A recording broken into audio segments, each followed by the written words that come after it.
Pambili Zanu-PF. Pambili kubatana. Pambili kugwara msangano. Pambili Zanu-PF. Pambili kupambana. Pasine mandu. Comrades, I warmly welcome you all to this 395 ordinary session of the Politburo. This meeting convenes as we approach the Heroes' Day and Defense Forces Day commemorations, when our nation honors the gallant sons and daughters of our motherland, Zimbabwe. Many of them sacrificed their lives for our independence, freedom, and sovereignty, while others devoted their lives in selfless service to our country in the post-independence period. This period is therefore an opportune time for introspection and recalibration with regards to the collective legacy we must bequeath to future generations. The rich history of our colossal revolutionary mass party Zanu-PF, along with the social, economic, as well as political evolution of our nation, is unique and in most cases without templates to understudy. We are charting our own destiny and developing models for transformation that best suit our Zimbabwean circumstances as a people. Through the recent constitutional amendments, the party membership and people of our beloved motherland have bestowed immense trust on Zanu-PF. It is thus incumbent on us to constantly enhance the manner we execute and dispense our weighty duties and responsibilities in ever-changing environment. As the senior party leadership, let us remain mindful of our core characteristics of Zanu-PF, that of putting the ordinary people first and striving to improve their lives in line with the party aims and objectives. So far, the National Vision 2030 is clearly articulated and being meticulously pursued. Going forward, our party's governance should do more to realize the intricate balance between expanding national wealth and the embedded objective of improving the well-being of our people. Under the Second Republic, the foundations for sustainable economic growth are increasingly evident in every sector. Mineral export earnings continue on an upward trajectory, with increased revenues as a direct result of value addition, beneficiation, and investment being advanced by the Zanu-PF-led government. Likewise, the manufacturing, tourism, and infrastructure development sectors, among others, have recorded higher contributions to overall GDP of our country.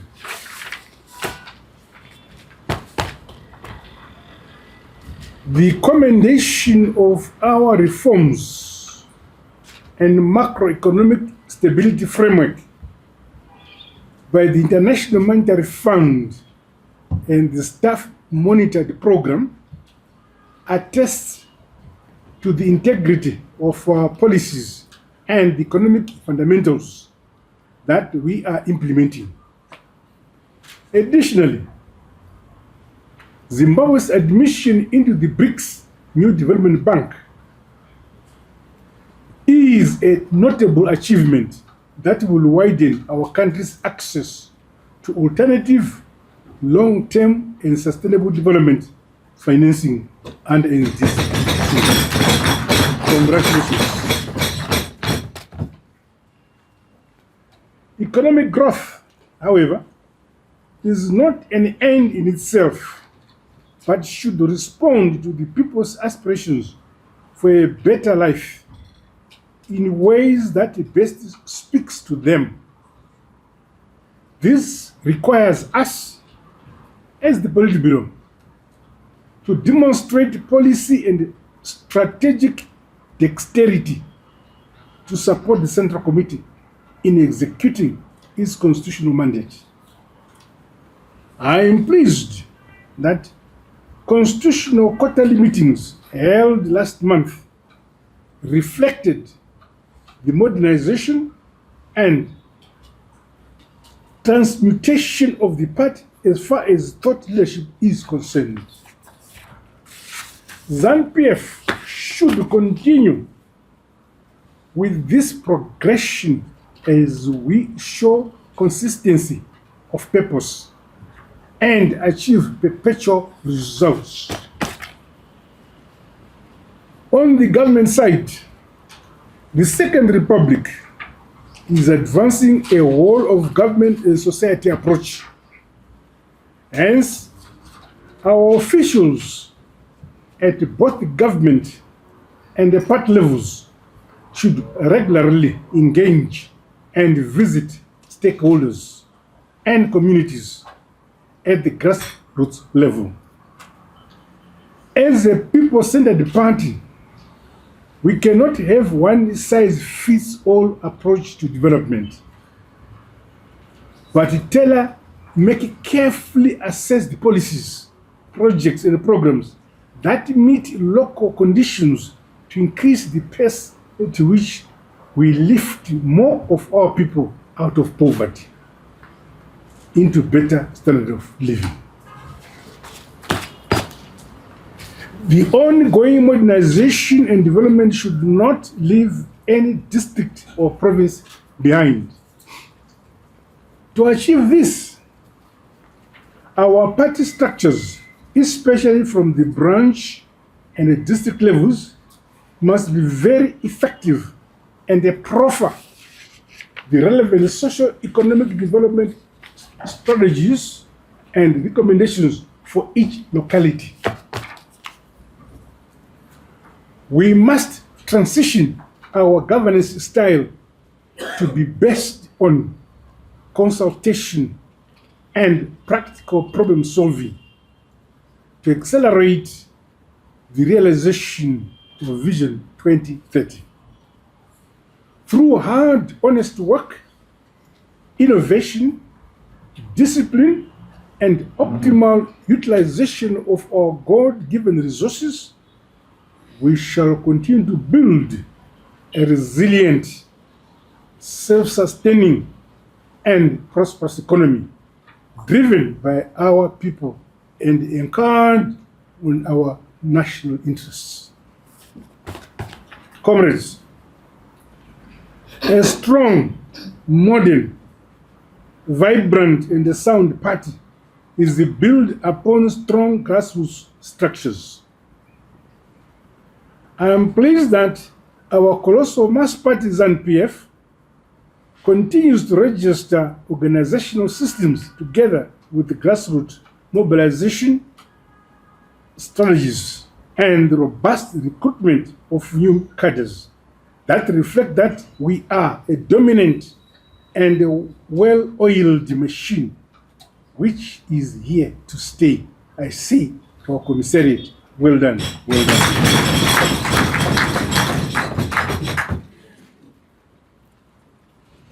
I particularly commend party departments for rolling out capacity building workshops across our structures. Such programs are essential for flawless information dissemination to the membership and indispensable in building an efficient, disciplined, and responsive revolutionary movement. I urge the respective departments to scale up this good work with greater focus at the branch, cell, village levels. It is pleasing that steady progress is being made in preparation for the 23rd National People's Conference to be hosted by Mashonaland West Province. The critical outcomes of National People's Conferences or any party meetings is never the numbers that attend, the quality of hosting or comfort of delegates. No. It is the policy output, the resolutions, and impactful decisions we make, and how these will transform our economic, social, and political landscape for the betterment of our nation. I appeal that we never lose sight of this fact.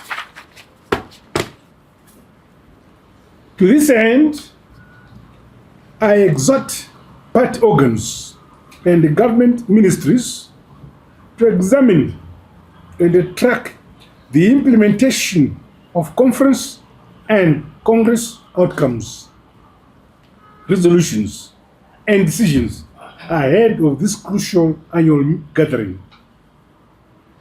The rejuvenated standing committees of the Central Committee should help in this regard through continuous monitoring of our implementation matrix.